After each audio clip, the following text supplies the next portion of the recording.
Hello, everyone. Welcome back to the RationalInvestor.com's. What is this? This is our daily brief summary recap show.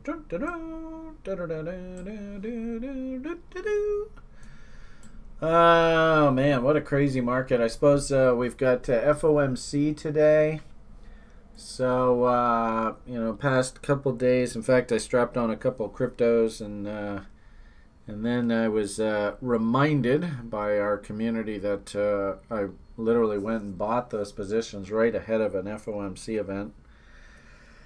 And I was like, "Oh, Brian, that wasn't very smart." So we'll see how that goes, but I wouldn't be surprised if we get a little bit of choppiness on the other side of the Fed, and I might get flushed out of one or two of these recent purchases. Still like the idea of the, it's such a slog, eh?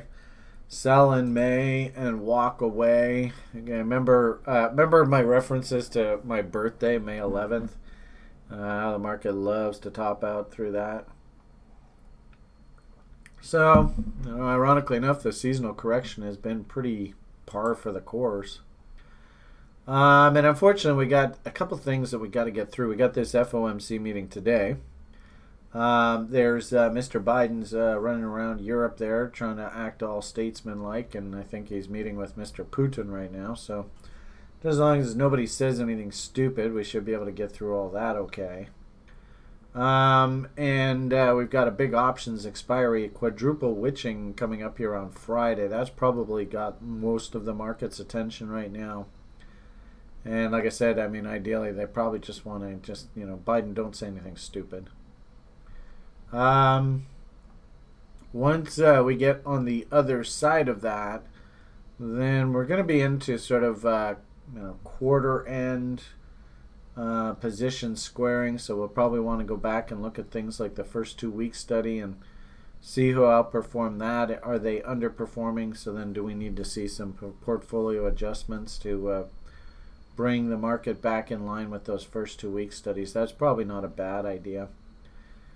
And as well, the rhetoric, reopening, all that kind of stuff. It's going to be interesting because the Americans have this next stimulus program sort of, they want it bipartisan. But as this usually goes, I think the right wing will put up as much of a fight to these state-sponsored socialism, big government kind of stuff as much as possible. So the question is, what do the banksters want? Are they going to engineer a meltdown in the market to get the politicians to pass that massive stimulus?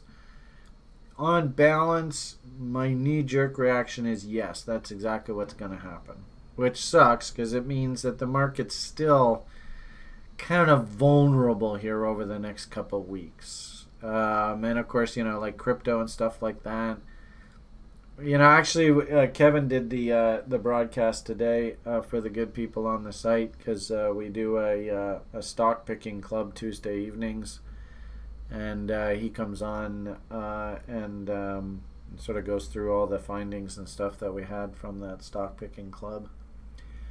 And we finished, ironically enough, with just a quick boo at crypto, and crypto still looks kind of dangerous here. I hate to say it. As I said the other day, I did do a little bit of bottom fishing on things like Litecoin. And you can see, I went and bought this W, but not much traction on the other side of it. And like I said, was it a really smart idea to go take that trade ahead of the Fed? Maybe not.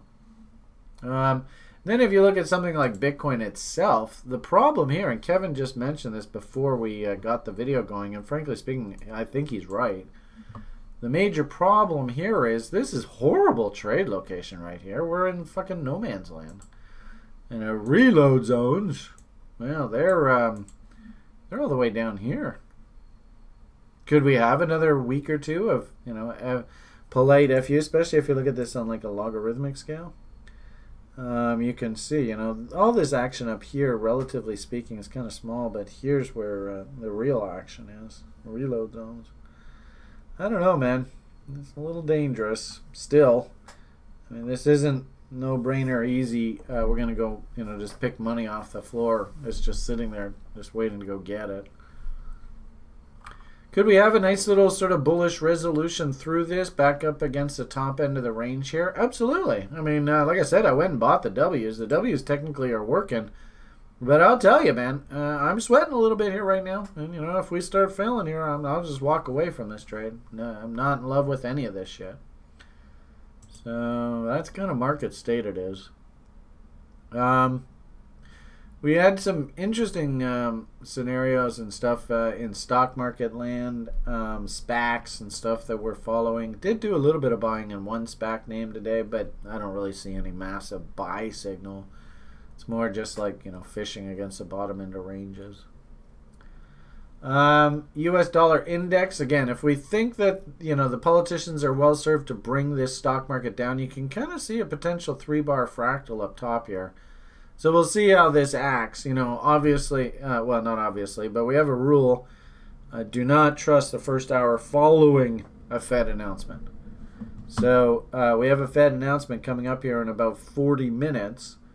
But you're not supposed to trust the market until a full hour after that. So till about 12:30 my time. Who knows what the hell this is going to look like coming into the end of the day. But as it stands right now, that could potentially turn into a nasty 3-bar fractal failure there. And I guess, we're kind of seeing that in crypto too. You can see like the shit coins, they came right up against this neckline level. And they've got a double top working there. Big, nasty red candle failure there. Bang. Bitcoin had a bullish bot setup working. We never did get up to the bot objective, and we started tripping through trailing stop levels. So I think that trade's over, and you better get the fuck out of there. And as you can see now, we have M tops working here, and I don't see any signs of W's here on RSI. What I would probably say, though, is, the trend-wise, this would definitely be like purples, where we're very, very late in this RSI trend. You can see original tops are up here. Maybe there was an RSI, probably like a 4-hour. I got like 4-hour, you'll probably see it. Yeah, there it is. So, if we were going to do our RSI study, this first M up here, teal, it breaks the bull. Then the second M, and does it come through the 50 line? In this case, no, it didn't. But this is your sell, so it's a weak sell signal. And now your third M, although I don't really see it too well developed. Probably still have to wait. It's probably going to be off of here, counter trend rally, and then do we dump? And then that third one would be, kind of purple, late move. In fact, here it should be that color. Late move. The public's going to be panicking, freaking out, and usually that's the end of the move, not the beginning. So we'll see how it goes. I mean, really, that's pretty sloppy there anyway. And as we said a few minutes ago, the most important thing I think on Fed days is just don't trust the trading. There's people are just sitting waiting for what the cost of money will be going forward, and they're just waiting for that news. And as soon as the news comes out, then, like I said, take about an hour or so for the market to clean itself up and start giving direction. Interestingly enough, we're actually working our way all the way down close to oversold conditions. So if that's the case, maybe this is a sell the rumor, and then on the Fed announcement, buy the news, and back up we go. You just don't know in this crazy game. So like I said, don't trust anything until a good hour following that Fed announcement. Gold, looking very difficult here right now. The double top breakdown is now confirmed there. Bonds, kind of a mixed message. Like I said, the Fed has said publicly that they're manipulating this market. And that kind of price action, the way that you have these funny wicks and this huge gap down and then ratchet straight back up, this to me looks like a manipulated market. So not smooth, not clean, not trending, just a mess. So, I mean, unfortunately, it's not a hell of a lot of guidance out of any of this. It's just And how typical, right? I mean, this is so typical, this 2020, I mean, just nonsense market we're in. I don't know when we're going to get back to sort of like nice, smooth, trending, seasonal trades. Buy when it snows, sell when it goes, nice, easy money. I don't know when we're going to come back to that. It's going to be years of this just mess. And is the market going to be manipulated this way? And is the market going to be manipulated that way? And don't get caught too long or don't get caught too short. What's this politician going to say? What's that politician going to say? I think that's our life for the next probably 5 years. So, another sort of anecdote that things are looking a little dangerous here. As you can see on my image yesterday, I'm looking for this little sort of pullback on the small caps. And this is small caps relative to the big caps. So maybe the big caps go up, but the small caps do nothing. Maybe the big caps go sideways and the small caps fall out a bit. Tough to say. Did find it interesting for our day traders. We have a room that we have running on the site that just speaks to the day traders. And where the hell is it? Where are you? You're on here somewhere. There we are. Look at that Russell 2000. Oh boy, that is, it's not like they did intraday it. Maybe they did, maybe they didn't. What is that? 23.50, 30, 23.50. Oh, so it wasn't even a breakout. So that is officially a big fat smiley face. Yuck. What are we supposed to think if we see the market smiling at us? So that's not a good sign for risk takers. You can see there's that potential fractal top we talked about in the S&P 500. What was interesting, just recently we were sort of rhetorically chatting about whether we had Dow theory sell signals.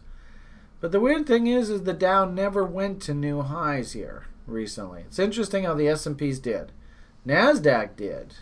And even, did the Russell, maybe the Russell 2000 didn't. Let's see. No, we were not able to get to new highs there. So we can't really get a Dow theory sell signal out of the market here because the Dow never went to new highs. But can we get... This is an ugly looking market and that looks like a double top sell signal. Can we get that kind of signal? Sure. Why not? Interesting too, when we look at the gold, I've talked to, and this is what drives me crazy is that, in 2000...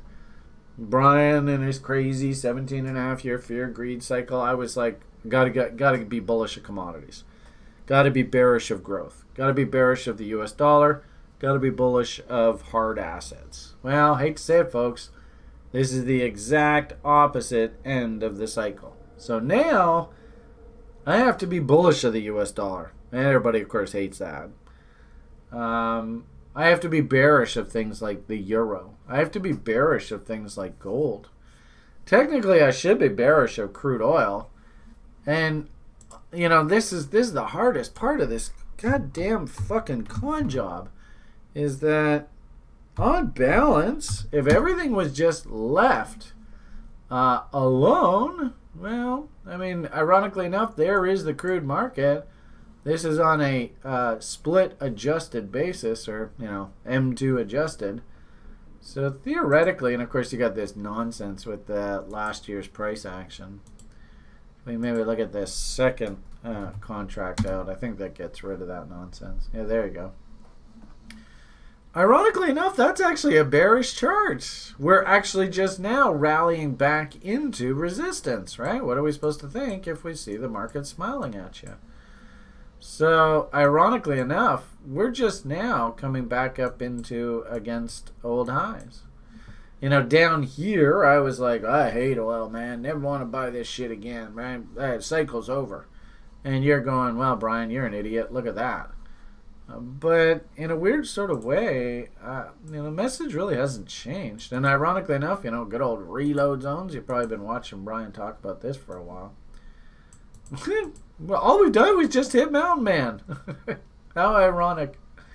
So, I certainly can't be bullish of that. I would rather just leave that alone. What's fascinating, and of course, is again, this is so hard. Are you going to actually put your money where your mouth is? I'm theoretically a U.S. dollar index bull, which means that I should be, ironically enough, I actually should be thinking that the worst of the inflation picture is priced in, and I think it is being priced in now. And ironically enough, thinking like 10, 20 years down the road, I have to be thinking higher here. Did find it fascinating that, and the irony of it all is that, there's actually the lows on the U.S. dollar index way down there. So we could actually even continue working way lower here. But everything that I learn, everything that I've done over my career says that I should be turning into a U.S. dollar bull here. And I find it fascinating that we just had an outside upside key reversal here on this U.S. dollar ETF. Fascinating. Outside upside key reversals don't happen every day, folks. And of course, you can see the W here. So, why? And I think the answer is that the euro has gone through an incredibly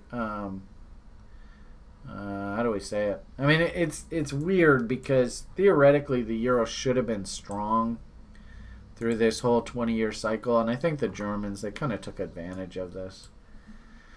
You can see right out of the gate the euro was super strong. This is what was supposed to happen through this whole cycle, and really this euro should be up here. But I actually think that the euro's actually getting ready to crap out here. I don't know. Call me crazy. Everybody does. But it'd be interesting to see what Putin and Biden, do they actually sacrifice the Europeans for the sake of some sort of truce? Neville Chamberlain, peace in our time. But if I was gonna short the euro, holy bejesus, that's a reload zone within a reload zone. I mean, that's technically everything that I do as a technician. And ironically, this should be a lot stronger than this part of the cycle. So what does that mean? I mean, does the eurozone break apart? Does this euro, does it start working its way down below? Keep in mind, they haven't really resolved any of the structural issues out of things like Spain and Portugal and Ireland and Greece and stuff. None of that's changed. Would their economics be any better than the Americans' economics right now? I don't think so. And ironically enough, I actually make the argument with the stimulus packages, the sort of emphasis on, hey, we're going to do like restructuring and reconstructing infrastructure. That's what Biden was really trying to push here. Build bridges, roads, highways, all that kind of crap. That might actually translate into quite an economic expansion for the United States of America over the next 10, 15 years, which would be that sort of growth story. And, while I don't know whether it's directly correlated, actually a market that usually moves with the gold is the Swiss franc. Where is my Swiss franc? Got you around here somewhere. Where did I put that? Give me a second. Where is it? No, not there. Where do I have that Swiss franc study? Here it is. I thought this was interesting that if we look on a little bit bigger cycles, I think that the Swiss franc moves in these cycles. Here's a really good example. Low to high to low. Beautiful.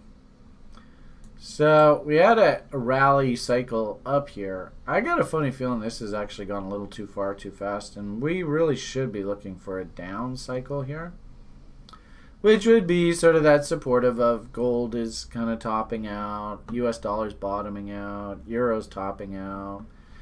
Right, and then if we do things like good old reload zones, back up here, we're right in that shorting window.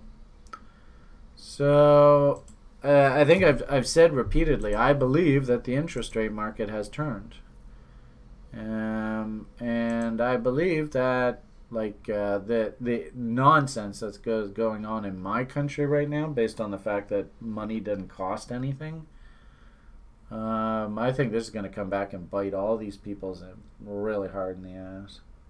So sad, but oh well. It is economics.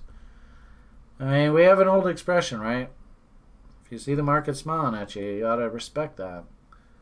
I don't know whether, this is it. Down we go, straight down. It seems a bit odd. I wouldn't be surprised if there's some give back here, but damn, folks, the market is smiling at us. We better respect that. So, oh boy, you can see there's the US dollar index trying to turn its way back up here. Ironically enough, we might have actually seen the worst of the bond market now. And there's that gold. I mean, gee whiz, look at that top. So well defined. You don't see that every day, folks. Of course, all the gold bugs, they hate when I talk like that. Alright, so I don't know whether there's a hell of a lot more I can add to the equation today. Like I said, we've got the Fed coming out here in about half an hour now. So you might find that in half an hour, stocks go zipping back up, bonds come crapping back down. Looks like crypto's trying to catch a bit of a bottom here. I actually like the fact that crypto got oversold there very briefly heading into this event. That to me actually is not a bad sign, because this might be sort of like sell the rumor and then buy the news.